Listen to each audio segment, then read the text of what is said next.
Olá pessoal, hoje é 21/6/2018.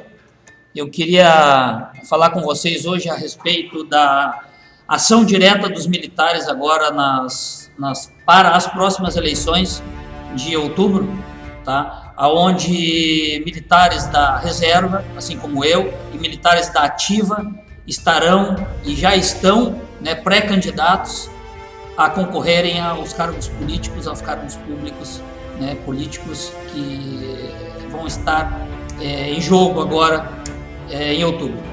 Tá, pessoal? Então, aqui nas descrições do vídeo nós temos um link que leva vocês para a última lista atualizada dos pré-candidatos militares das Forças Armadas.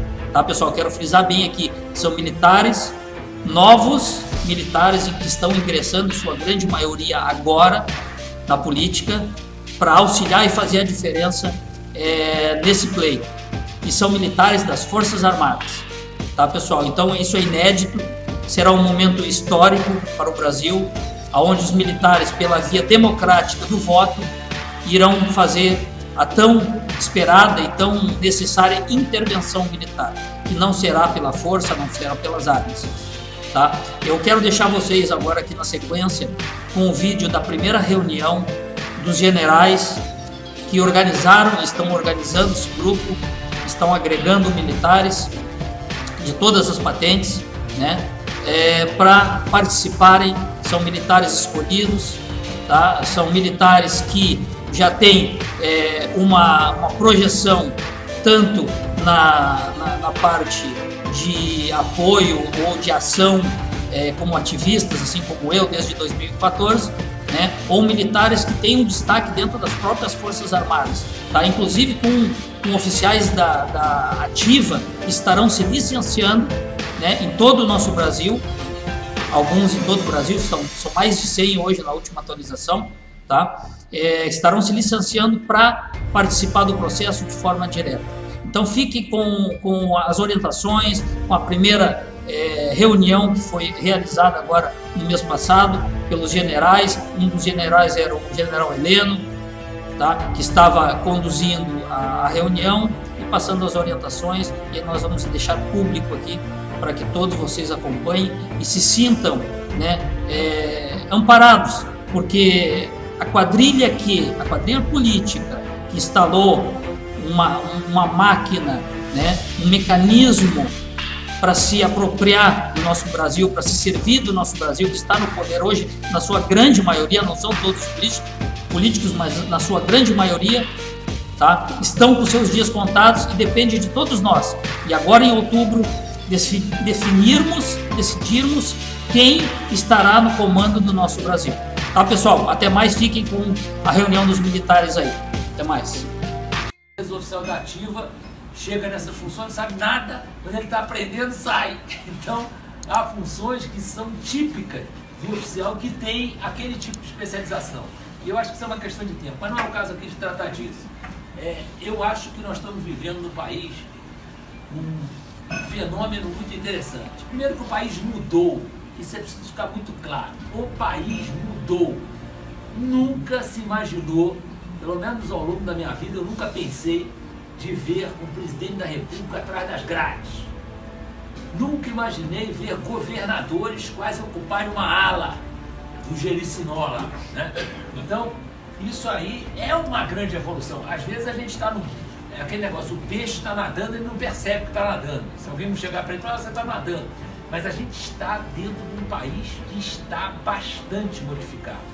Interessa saber quem são os responsáveis pela mudança. O país está modificado. Ao mesmo tempo, nós estamos num país onde nenhum dos três poderes merece confiança. Ou seja, nós estamos vivendo uma mudança profunda e os três poderes não são confiáveis. Isso para um quadro político de um país do tamanho e da grandeza do Brasil é terrível. Porque nós vamos olhar para onde? Vamos confiar em quem? É isto que está levando a haver essa abertura para este contingente de militares se atreverem, estou usando uma palavra entre aspas, a ser candidatos. A aversão, aquele ranço, aquele preconceito, eles está diminuindo porque o país está mudando. E uma das coisas que o comandante General Vilas Boas usou agora na sua ordem do dia do Exército, e que eu lutei muito para que isso fizesse parte da ordem do dia, foi a rejeição a essa história de sociedade civil e sociedade militar. Nós não podemos aceitar isso aí. Isto é um absurdo. E isto é plantado. O cara vem com uma justificativa sociológica, cientista político, agora dá em árvore, né? Cientista político e relações internacionais hoje deve estar dando em árvore. O que tende. Então, esses caras plantaram esse negócio. Isso é uma plantação da esquerda, caracterizar a sociedade civil, sociedade.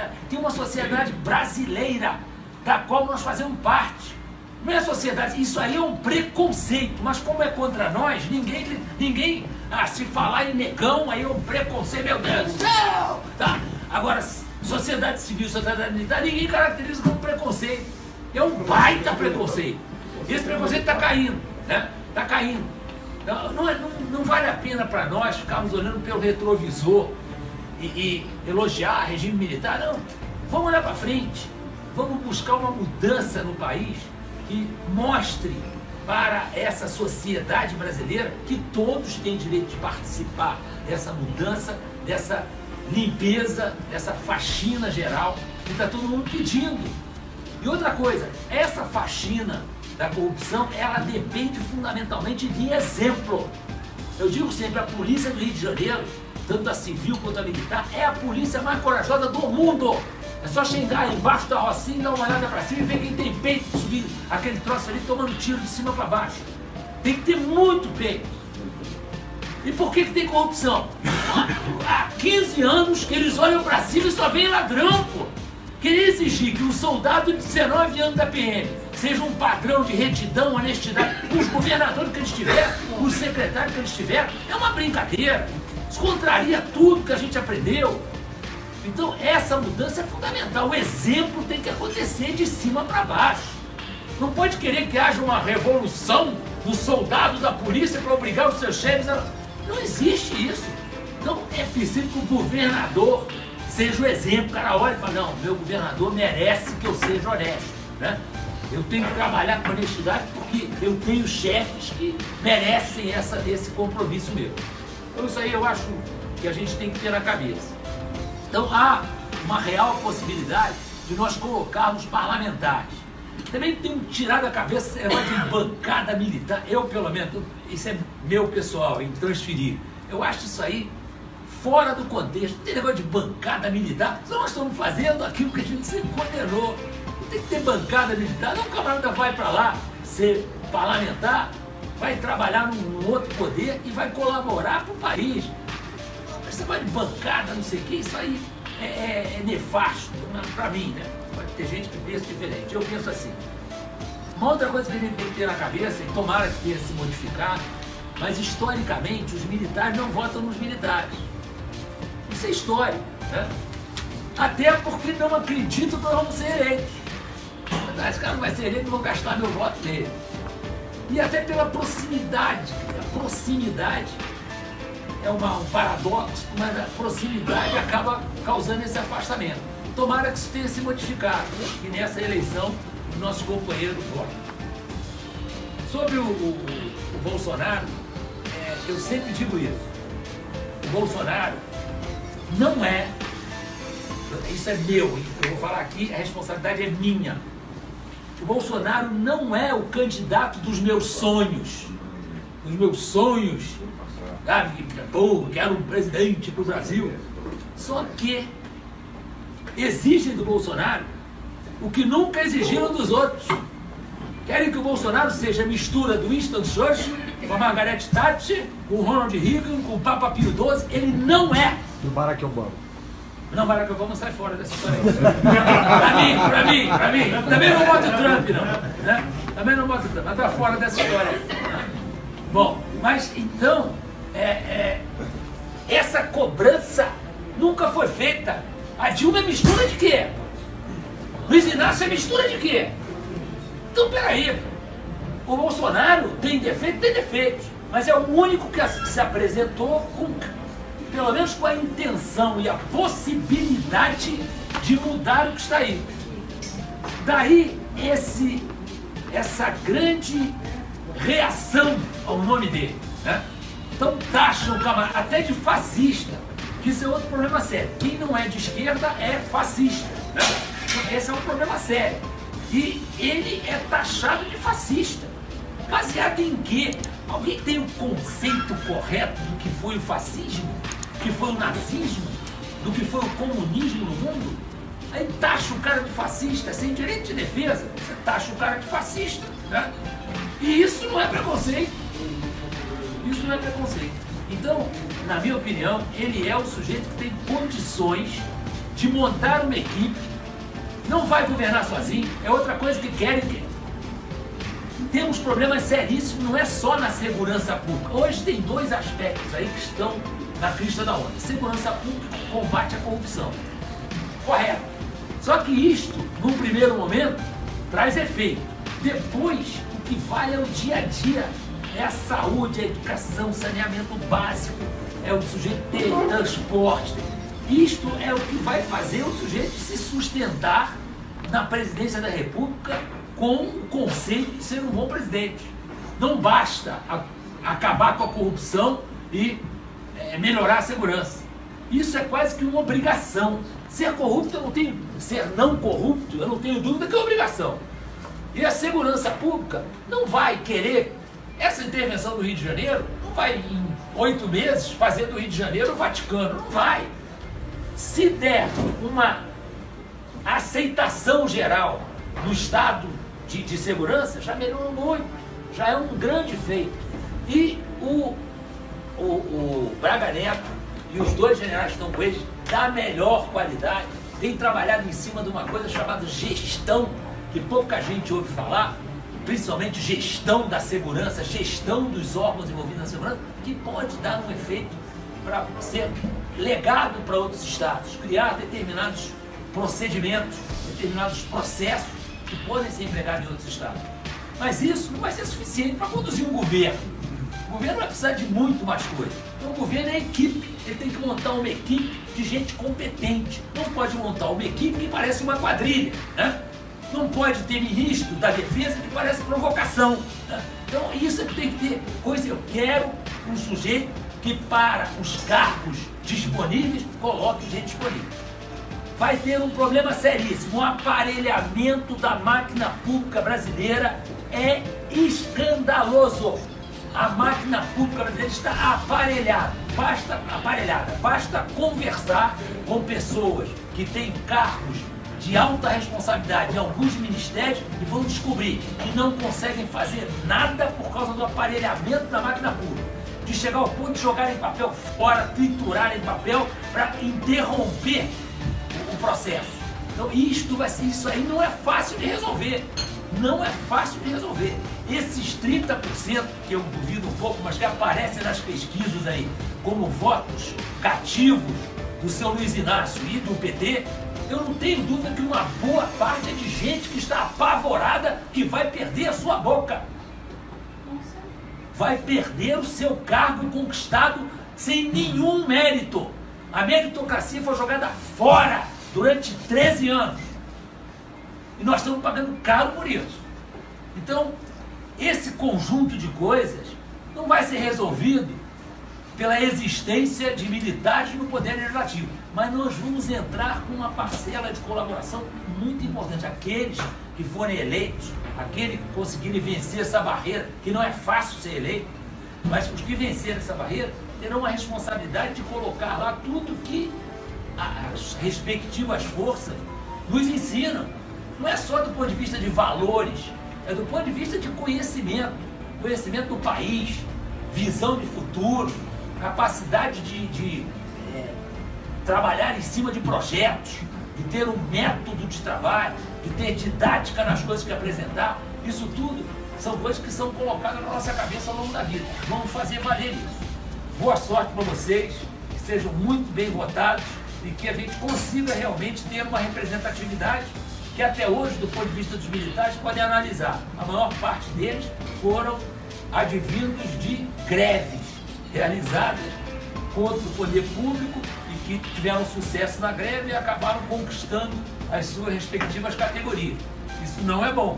Vamos sair desse esquema e eleger gente que vai para lá sem esse carimbo, mas que pode fazer muita coisa pelo país. Muito obrigado. Mais uma vez agradeço. E ele vai fazer o encerramento aqui, porque o que ele falar, então vocês podem escrever, porque... Guarde as canetas e os papéis, não escreva.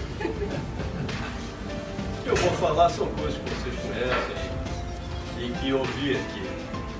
Tudo que eu ouvi, eu concordo com tudo. Concordo com tudo. Percebe-se muita coisa calcada nos valores que nós fomos acumulando e internando mesmo 16 a 20 anos no ano mesmo, ao longo das carreiras e dos processos. Muitas vezes a gente passa pela carreira e não se dá conta de um fato que só há pouco tempo começou a ser divulgado e falado no nosso meio. Nós somos formados à feição do Estado brasileiro. Desde que entramos aos 15 anos, 16 anos, nas Forças Armadas, sem nós percebermos aquilo que nós trouxemos da família, aquilo que nós trouxemos naquele curto período de vivência ali, ainda na adolescência, é consolidado, tudo aquilo é consolidado pelas escolas, seja pela escola de formação dos sargentos, seja pelas escolas de formação de oficiais, e nós, sem nos darmos conta, vamos incorporando o que convencionamos chamar valores. Aqui eu só ouvi palavras calcadas nesses valores.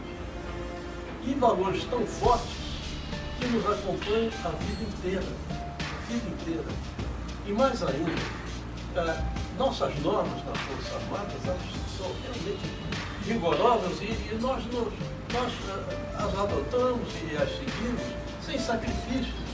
E são tão rigorosas que muitas vezes essas normas saem do campo eminentemente profissional, de capacidade profissional, e entram no campo social da nossa vida, das nossas vilas militares, das nossas famílias.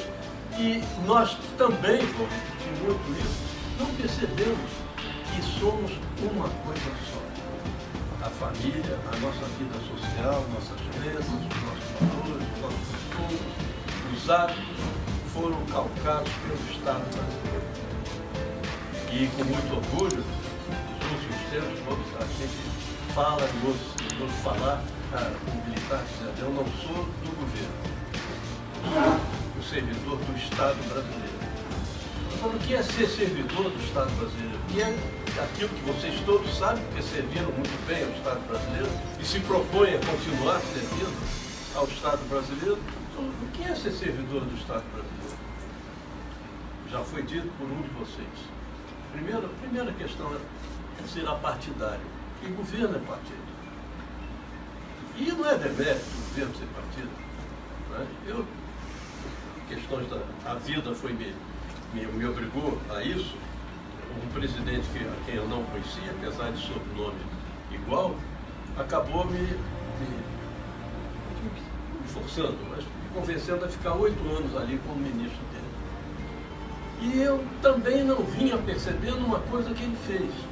Ele não conhece bem essas histórias todas. Ele vinha formando na sede do governo, portanto, no lugar onde labutam os partidos e as ideias, os programas partidários, uma ilha de Estado, que acabou virando o GSI. E vários outros presidentes da República fizeram isso nos seus mandatos. E ali a gente vai percebendo que não há uma diferença pejorativa. Eu sou do Estado, não sou do governo. Não é pejorativa essa diferença, mas é uma constatação que a gente tem que fazer, e principalmente no momento em que vocês se propõem a continuarem a vida de servidores do país. Ora, em última análise, vocês estão pleiteando a serem delegados do povo brasileiro. Ó, que responsabilidade tremenda. Não, representando. Antes de mais nada, você é detentor de uma delegação pública, estão lutando por ela. E nessa luta, vocês trazem essa vivência, seu tempo de serviço militar, dos costumes, desses valores, onde a honra é talvez, juntamente com o amor à pátria, talvez seja o valor máximo para todos nós, talvez não, certamente é. E estão entrando numa seara em que nem sempre esses valores são aqueles valores que vão reinar. Ora, eu não invejo o desafio que vocês têm. Esse desafio de se manterem incólumes, fiéis aos seus valores, fiéis à sua história e lutarem. Lutarem é boa luta. Combaterem, como Paulo, bom combate. E vencer. Ora, isso é difícil. Mas não nos demos conta também que teria sido muito difícil, com licença, teria sido muito difícil vencer todo esse tempo de serviço militar, todo esse tempo de incutir valores, sendo coerentes. Teria sido muito difícil, mas não foi difícil porque vocês eram guiados por essa coerência de valores que lhes é imposta. O que eu quero dizer com isso? Gosto e aceito. O que eu quero dizer com isso aí? Que quando nós somos coerentes e, do bem, portanto, praticantes dos valores que nos incutem, o tempo se transforma em aliado.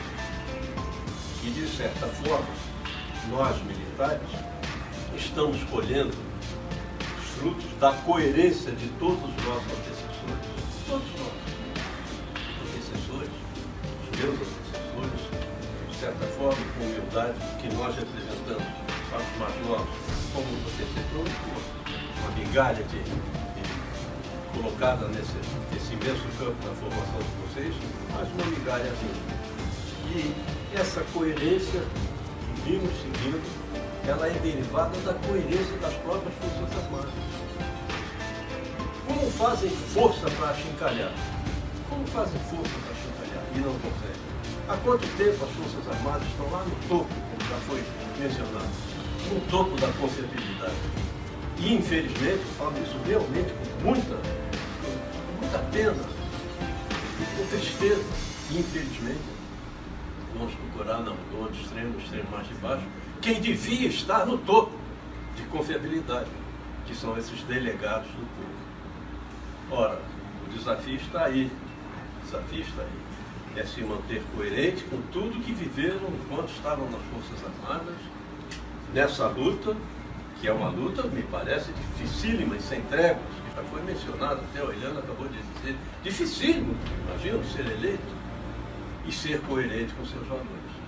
Ser coerente com o que aprendemos e praticamos ao longo de todo esse tempo.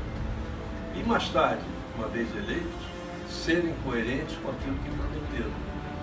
E não perder de vista que continuam servidores do Estado, embora com uma mescla agora de servidores do governo que pertencem a um partido, que os partidos têm seus programas partidários que deveriam ser aqueles que iriam prevalecer ao longo dos exercícios dos mandatos.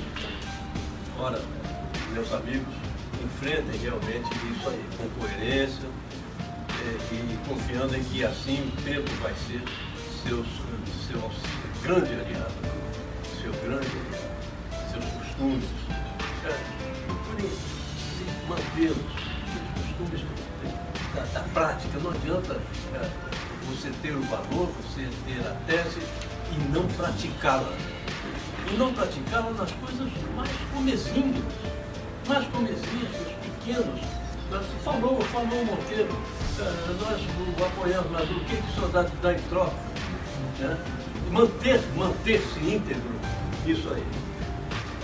E eu creio, de 8 anos mais ou menos, isso, naquele período, eu creio que se manter íntegro nessas situações todas requer pertinácia, requer muita, repito a palavra coerência, requer muita crença naquilo tudo, mas principalmente, e isso vivemos todos, presenciamos e praticamos, observamos na nossa carreira militar.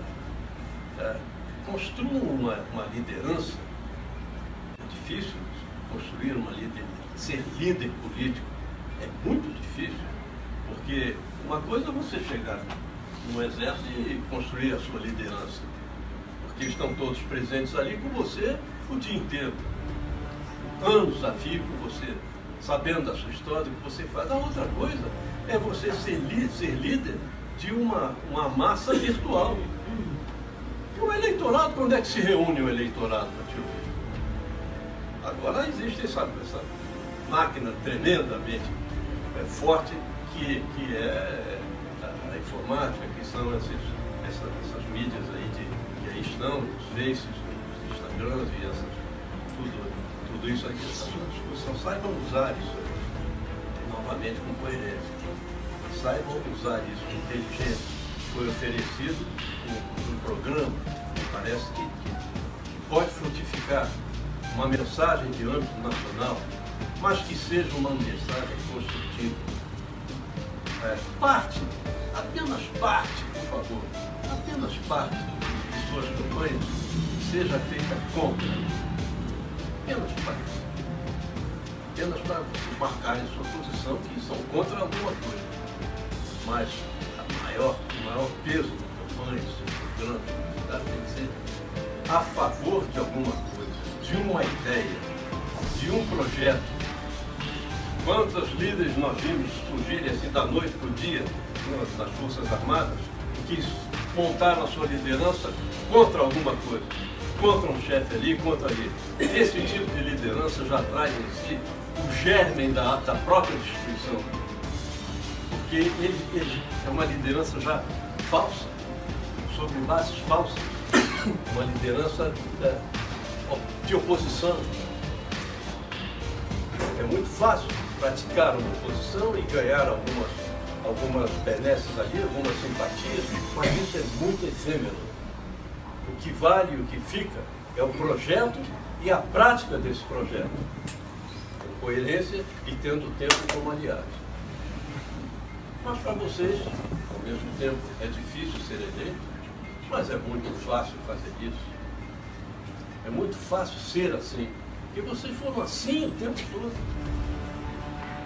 Essa facilidade de ser assim, essa facilidade de ser assim como são os militares, e isso não vai em demérito aos civis de maneira nenhuma. De maneira alguma, porque os há muito bons, e não são poucos, muito bons, mas não se pode ser contra o fato de ter em oposição a vocês civis, claro, só isso. As palavras que foram ditas aqui nessa mesa, eu gostaria muito de ter tido a iniciativa de alguma vez na vida ter dito, ter falado, ter assinado. E concordo com todas elas, o que eu ouvi de vocês também, grande parte mesmo, pesadamente, concordo com tudo isso que foi dito. Mas, por favor, para terminar, façam uma campanha construtiva. Mostrem que são a favor do Brasil. Mostrem que estão preparados para serem delegados do povo brasileiro. Seja que vai para o executivo, seja da autoridade, do poder e da soberania do povo. Se forem para o legislativo, estejam à altura de representar, de ser representante mesmo daquilo. E lhes vai delegar a sua representatividade. E para vocês, eu creio que vai ser muito fácil ser assim, embora difícil, lutar. E nessa luta, mais um pedido, por favor. Não entrem nos métodos que são os métodos comuns e que nós aqui todos condenamos. Esses métodos condenáveis. Não entrem nisso, não entrem na trama, na tramóia, no disse, nessa coisinha. Passem ao largo disso, porque é isso que dá fruto. É isso que torna o tempo aliado de vocês. Embora curto, é a partir de julho, é agosto, não sei o quê, é outubro. Sim, é um tempo curto, mas um tempo curto, com coerência nos procedimentos e no seu próprio passado, se transforma num tempo longo de aliado. E depois cumpram suas promessas. Muito obrigado. Eu quero agradecer, o Perfino me convidou para vir aqui. Depois, hoje eu li no Face, eu gosto muito do Face. Vi o Bastos, vi o Bastos dizendo, estou partindo para Brasília. Partiu para Brasília. Aí eu lembrei do Bastos, presidente do Grêmio Sampaio, no curso de infantaria da academia, quando eu lá estava, e é lá que eu vou mesmo. O Perfino me convidou e eu vou lá, porque terei muitos camaradas ali, para abraçar esses camaradas e para desejar isso. Fechando, camaradagem, talvez o valor no mesmo nível de honestidade e de amor à pátria, porque vocês são camaradas de quem vocês não conhecem. Vá para qualquer quartel do país, entre e diga o que é, e ali será recebido como um novo comum. A camaradagem é até muito mais ampla do que a amizade, que é altruísta.